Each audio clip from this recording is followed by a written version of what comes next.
வணக்கம். சரி, எந்த ஒரு சுத்துப்போடலும் இல்லாம நேரடியா விஷயத்துக்கு வருவோம். இன்னைக்கு நம்ம மாநில அரசியல்ல நடந்த அந்த நம்ப முடியாத ரொம்ப வேகமான நிகழ்வுகளை பத்தி தான் இந்த விரிவான தொகுப்புல நாம அலச போறோம். எந்த விதமான சார்பும் இல்லாம இதில் இருக்கிற அந்த நம்பர் கேமையும் நாள் முழுக்க நடந்த அந்த சினிமாத்தனமான திருப்பங்களையும் மட்டும் இப்போ ரொம்ப சுவாரஸ்யமா பார்க்கலாம். நம்ம முன்னாடி நிக்கிற மிகப்பெரிய கேள்வி இதுதான். ஒரு கட்சிக்கு ஆட்சி அமைக்க அறுதி பெரும்பான்மை தேவைப்படுது. ஆனா இவ்ளோ பரபரப்புக்கும் குழப்பத்துக்கும் மத்தியில வெறும் 24 மணி நேரத்துல எப்படி அவங்க கணித ரீதியா 120 இடங்களை உறுதி செஞ்சாங்க? கேட்கறதுக்கே ஆச்சரியமா இருக்குல்ல. வாங்க அது எப்படின்னு பாப்போம். இந்த ஒட்டுமொத்த அரசியல் பரபரப்பையும் முழுமையா புரிஞ்சுக்க நாம முதல்ல பார்க்க வேண்டியது ஒரு மேஜிக் நம்பர். நம்ம மாநிலத்துல ஆட்சி அமைக்க தேவையான அந்த மிக முக்கியமான நம்பர் என்ன தெரியுமா? 118. இந்த 118 இடங்களை யார் பிடிக்கிறாங்களோ அவங்க தான் அரசாங்கத்தை அமைக்க முடியும். இதுதான் ரூல். இங்க ஒரு ரொம்ப சுவாரஸ்யமான விஷயம் நடந்திருக்கு. டிஎம்கேக்கு கட்சி மொத்தம் 108 இடங்கள்ல வெற்றி பெற்றிருந்தாலும் அக்கட்சியோட தலைவர் ஜோசப் விஜய் சென்னை, திருச்சி அப்படின்னு 2 வெவ்வேறு தொகுதிகளில் போட்டியிட்டு ஜெயிச்சிருக்கார். சட்டப்படி பார்த்தா அவர் ஒரு சட்டமன்ற உறுப்பினராக தான் கணக்கிடப்படுவார். அதனால டிஎம்கே கட்சிக்கு டெக்னிக்கலா 107 வாக்குரிமை உள்ள எம்எல்ஏக்கள் மட்டும்தான் இருக்காங்க. இதுதான் அவங்களுக்கான தொடக்க புள்ளி. இப்போ கணக்கு 107 இடங்கள்ல இருந்து தொடங்குது. ஆனா அவங்களுக்கு தேவையான இலக்கு என்னவோ 118. அப்போ அந்த மேஜிக் நம்பரை தொட அவங்களுக்கு இன்னும் 11 கூட்டணி கட்சி எம்எல்ஏக்களோட ஆதரவு கட்டாயமா தேவைப்பட்டுச்சு. இது ஒரு பெரிய கேப் இல்லையா? ஆதரவு கடிதங்கள் மற்றும் எம்எல்ஏக்கள் தொடர்பான சர்ச்சைகள் முக்கியமா ஏஎம்ஏஎம்கேயின் பிரச்சனை. இந்த இடத்துல தான் கதையில ஒரு பெரிய ட்விஸ்ட். 2 முரண்பாடான விஷயங்கள் ஒரே நேரத்துல நடக்குது. ஒரு பக்கம் தங்கள் கட்சியின் எம்எல்ஏ மிரட்டப்பட்டு கையெழுத்து வாங்கப்பட்டார், அவரை யாரோ கடத்திட்டாங்க அப்படின்னு ஏஎம்கே தரப்புல போலீஸ்ல புகார் அளிக்கப்படுது. ஆனா அதே நேரத்துல அந்த எம்எல்ஏ ஒரு கார்ல உட்காந்து டிடிகேவிக்கு ஆதரவா தானாகவே முன் வந்து கையெழுத்து போடுற மாதிரி ஒரு வீடியோ இணையத்துல வெளியாகி மிகப்பெரிய பரபரப்பை ஏற்படுத்துச்சு. இந்த ஒரே ஒரு எம்எல்ஏவோட ஆதரவு யாருக்கு அப்படிங்கிறது நேத்து ராத்திரி ஒரு பெரிய அரசியல் புயலையே கிளப்பிடுச்சு. ஏஎம்எம்கே தரப்பு தங்கள் எம்எல்ஏ இபிஎஸ்க்கு தான் ஆதரவு தர்றாருன்னு சொன்னாங்க. ஆனா டிவிகே தரப்போ அவர் விஜய்க்கு ஆதரவா கையெழுத்து போட்டுட்டாருன்னு சொன்னாங்க. இந்த பிரச்சனை முத்தி போய் நள்ளிரவுல ஆளுநர் மாளிகை வரைக்கும் புகார்கள் கொண்டு செல்லப்பட்டுச்சு. அடுத்து கூட்டணி கட்சிகளின் இறுதி முடிவுகள் மற்றும் அந்த மேஜிக் நம்பரை எப்படி எட்டினாங்கன்னு பார்க்கலாம். இப்போ அந்த எண்கள் எப்படி மெல்ல மெல்ல அதிகரிக்க தொடங்குச்சுன்னு பாருங்க.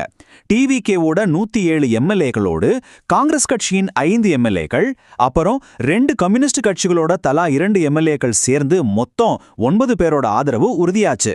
இதனால அவங்களோட எண்ணிக்கை 116 உயர்ந்தது. ஆனா இன்னும் 2 இடங்கள் தேவைப்படுது. அந்த திக் நிலைமை அப்போதும் தொடர்ந்துகிட்டு தான் இருந்துச்சு.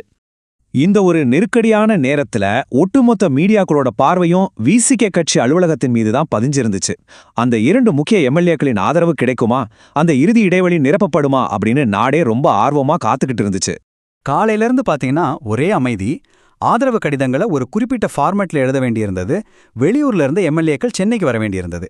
இதனால தான் அந்த தாமதம். பல மணி நேர பரபரப்பான காத்திருப்புக்கு அப்புறம் சரியா சாயங்காலம் 4 மணிக்கு விசிகே தங்களோட முழு ஆதரவை அதிகாரப்பூர்வமா அறிவிச்சாங்க. அப்பாடான்னு ஒரு பெருமூச்சு விட்ட தருணம் அது.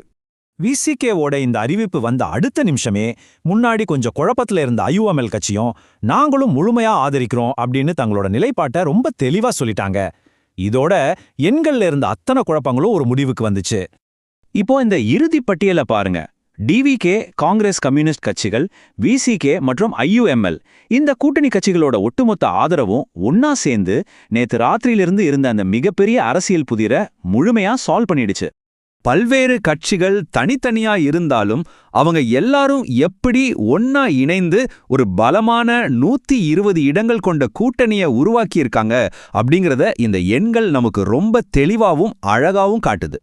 ஸோ இதுலேருந்து நாம தெரிஞ்சுக்க வேண்டிய அந்த ஃபைனல் முக்கியமான பாயிண்ட் இந்த என்னன்னா 120 இடங்கள்.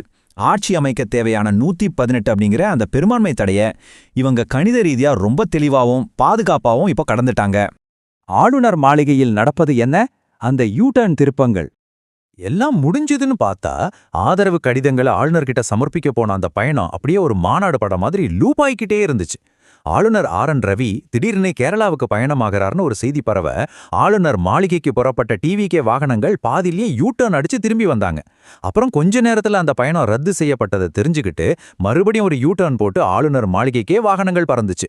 உண்மையிலே பெரிய டிராமாலாம். இறுதியா சொல்லணும்னா இந்த ஒட்டுமொத்த நிகழ்விலையும் ஆளுநரோட ரோல் முழுக்க அரசியலமைப்பு சார்ந்தது மட்டும்தான். ஒரு கட்சி இந்த 120 இடங்களை உரிமை கூறும்போது அது உண்மையானதுதானா, அமையப்போற அரசு நிலையானதா இருக்குமா அப்படின்னு சுயாதீனமா சரிபார்க்கிறது தான் அவரோட ஒரே கடமை. சரி, எல்லா சந்திப்புகளும் முடிஞ்சு ஒரு புதிய நிர்வாகம் பொறுப்பேற்க தயாராகிட்ட இந்த நிலையில நாம ஒரு கேள்வியோட இந்த தொகுப்பை நிறைவு செய்வோம். எண்கள் சரியா சரிபார்க்கப்பட்டு பல நாடகீயமான திருப்பங்கள் எல்லாம் கடந்து உருவாகி இருக்க இந்த 120 இடங்கள் கொண்ட புதிய கூட்டணி நம்ம மாநிலத்துல எந்த மாதிரியான முன்னெப்போதும் இல்லாத மாற்றங்களை கொண்டு வர போகுது, பல பேரோட எதிர்பார்ப்புகளை சுமந்து நிக்கிற இந்த அரசு எதிர்காலத்துல என்னென்ன செய்ய போகுதுன்னு நம்ம பொறுத்திருந்து தான் பார்க்கணும்.